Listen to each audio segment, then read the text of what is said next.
Screen पर रहा। Very very must सवाल है। निम्नलिखित में से किस विद्वान ने राजनीति में बढ़ते हुए गूढ़ ज्ञानवाद जीनोसिटिज्म के प्रभाव की आलोचना की? निम्नलिखित में से किस विद्वान ने राजनीति में बढ़ते हुए गूढ़ ज्ञानवाद जीनोसिटिज्म के प्रभाव की आलोचना की? लियो स्ट्राच, एरिक वॉगलिन, बर्ट्रैंड ज्वेनिल, माइकल ऑक्सफोर्ड। क्या होगा इस सवाल का राइट उत्तर? इस प्रकार के सवाल आपको प्रत्येक साधारण किताब में नहीं मिलेगा। यह सवाल प्रमाणिक पुस्तकों पर आधारित है और प्रमाणिक पुस्तकों से सवाल डायरेक्ट परीक्षा में सपने होते हैं।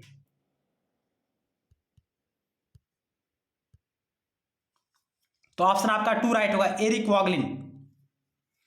एरिक वॉगलिन ने राजनीति में बढ़ते हुए गूढ़ ज्ञानवाद जीनोसिटिज्म के प्रभाव की आलोचना की। यह एक ऐसी विचारधारा है जो वास्तविकता से परे अपने विचारों को सही ठहराती है, जिसकी आलोचना कौन करता है? एरिक वॉगलिन। तो राजनीति में बढ़ते हुए गूढ़ ज्ञानवाद जीनोसिटिज्म के प्रभाव की आलोचना एरिक वॉगलिन द्वारा की जाती है। ऑप्शन आपका 2 राइट होगा। तो आइए इसके बारे में और क्या महत्वपूर्ण बिंदु है उनको जानने का प्रयास करते हैं।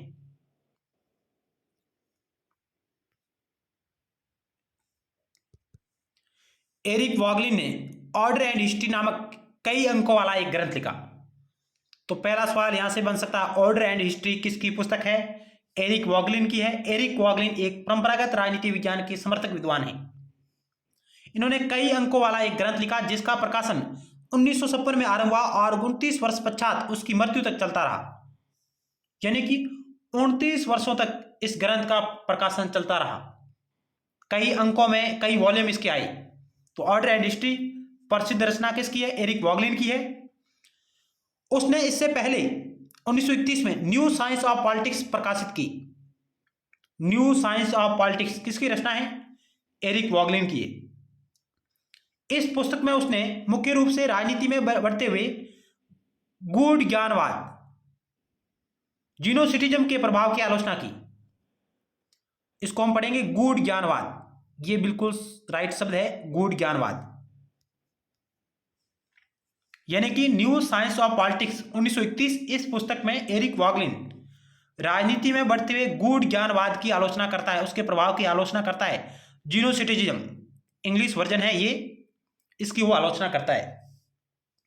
गूढ़ ज्ञानवाद क्या है कि एरिक वॉगलिन के अनुसार ये गूढ़ ज्ञानवाद सत्य को एक ऐसे प्रत्यक्ष विजन है। ये कहता है कि सत्य को एक ऐसा प्रत्यक्ष विजन है जो विश्लेषणात्मक प्रक्रिया से बाहर है।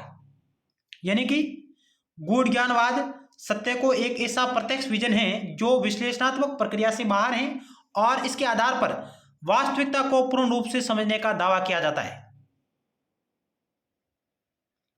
लेकिन यह वास्तविकता को अपनी दृष्टि से देखता है और उससे परे भी चला जाता है। कौन? गूढ़ ज्ञानवाद। यह एक अंधविश्वास की तरह राजनीति पर हावी होता है जिसका स्वरूप कोई धर्म हो सकता है या विचारधारा हो सकती है। यानी कि यह राजनीति को अपनी नजरिए के अनुसार पेश करता है और उसका यह नजरिया कोई धर्म या किसी विचारधारा पर आधारित हो सकता है। तो राजनीति में गूढ़ ज्ञानवाद जीनोसिटिज्म की आलोचना करता है कौन? एरिक वॉगलिन। और हमने देखा कि गूढ़ ज्ञानवाद क्या है। तो यह एक ऐसी विचारधारा है या प्रक्रिया है जो किसी धर्म या विचारधारा के आधार पर राजनीति को अपने अनुसार परिभाषित करने की कोशिश करता है।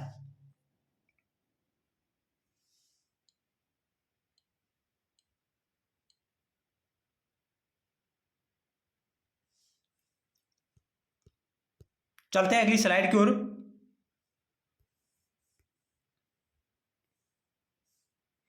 एरिक वॉगलिन ने अपने दार्शनिक चिंतन में ज्ञान मीमांसात्मक प्रश्नों की अपेक्षा सत्ता मीमांसात्मक प्रश्नों को अधिक महत्व देता है और समाज में स्थापित व्यवस्था का विश्लेषण करता है।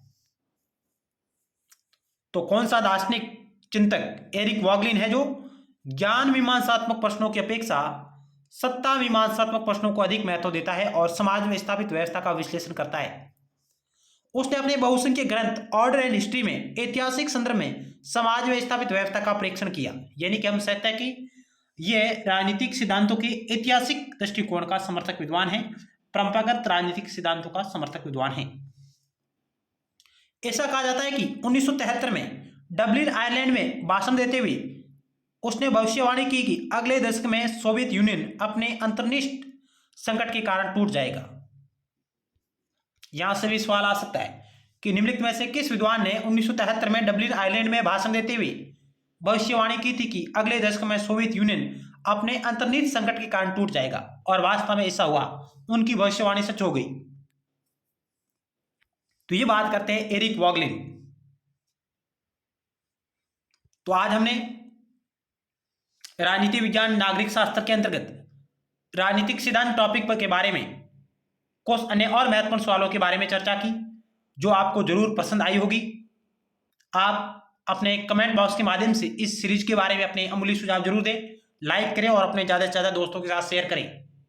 ये हमारी सीरीज अनवरत जारी रहेगी। कल मिलते हैं अन्य और महत्वपूर्ण सवालों के साथ, तब तक के लिए धन्यवाद।